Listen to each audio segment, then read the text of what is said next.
This story will cover from then to now and next, all about change, how to turn losers into winners.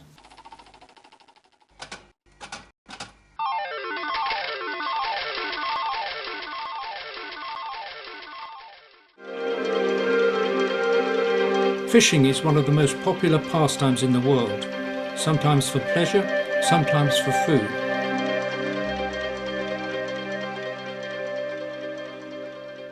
On the River Thames in England, or for salmon in Ireland, where other bird fishermen may be in competition for that prized catch.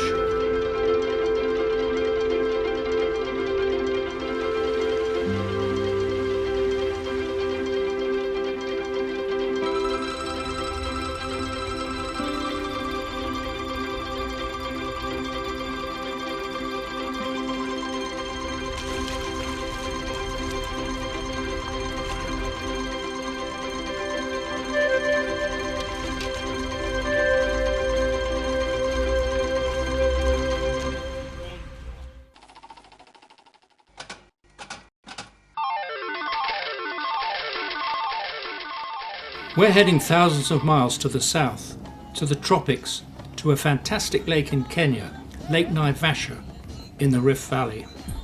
Here we'll hold a kind of competition of bird fishermen, and there's a party going on.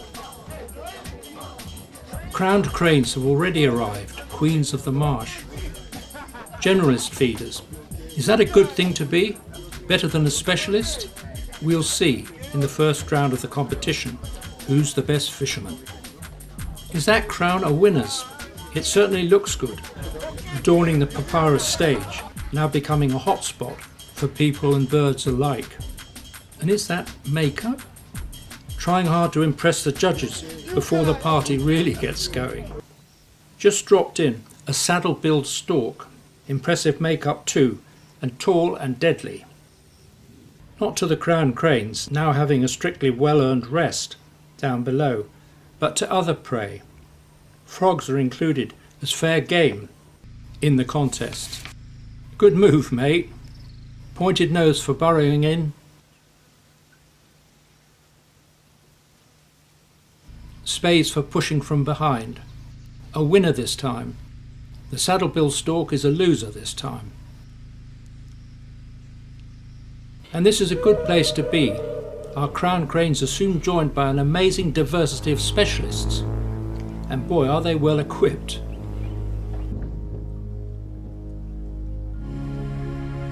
And now some are arriving in numbers, like these sacred ibis.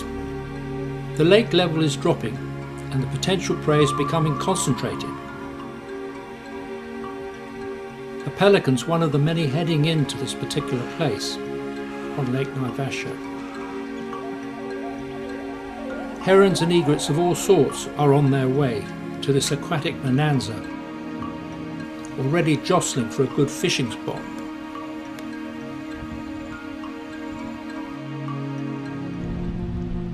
But the water hyacinth on this lake hides not just the fish, but a very fishy story indeed.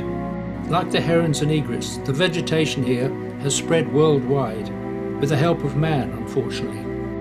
And the water fern salvinia spread from ponds, and it took over from the beautiful blue water lilies, now much reduced.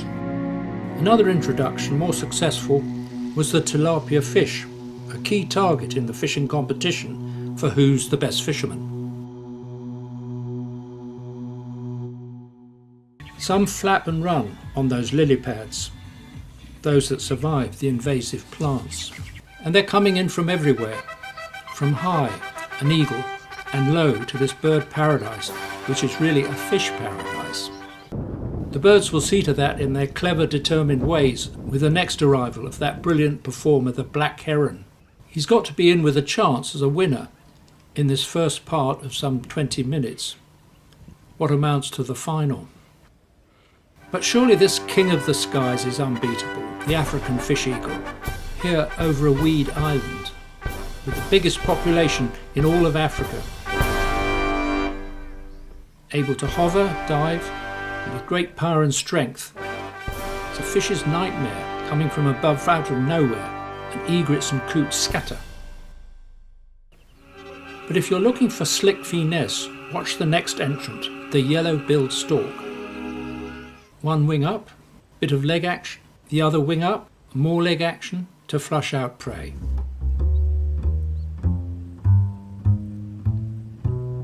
Shading, turning, kicking, grabbing with one of the fastest reactions in nature. Surely unbeatable.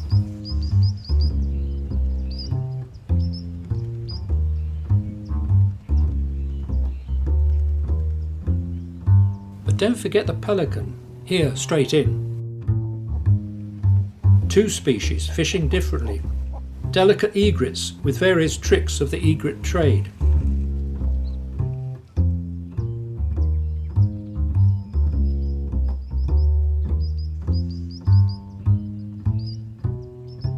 And in the undergrowth of the water hyacinth, as the egret moves on, little waders from the Arctic hustle and bustle for tiny food with small kit.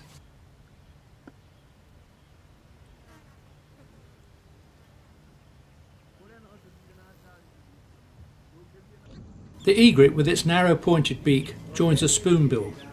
Beaks, feet, legs, and the ability to fly, some right across continents, make these marvels truly marvellous. And a stilt, a lily trotter for obvious reasons, but how difficult to pick a winner.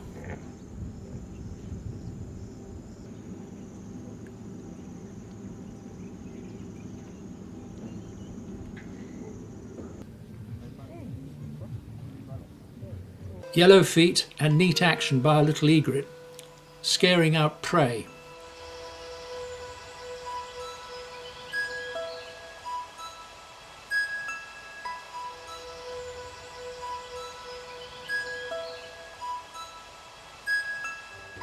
A pied kingfisher perched, but is he a real kingfisher or only a pretender?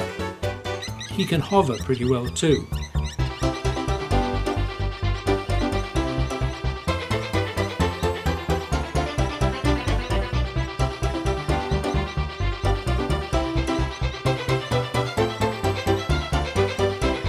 Is he the best fisherman? But is he a winner or a loser?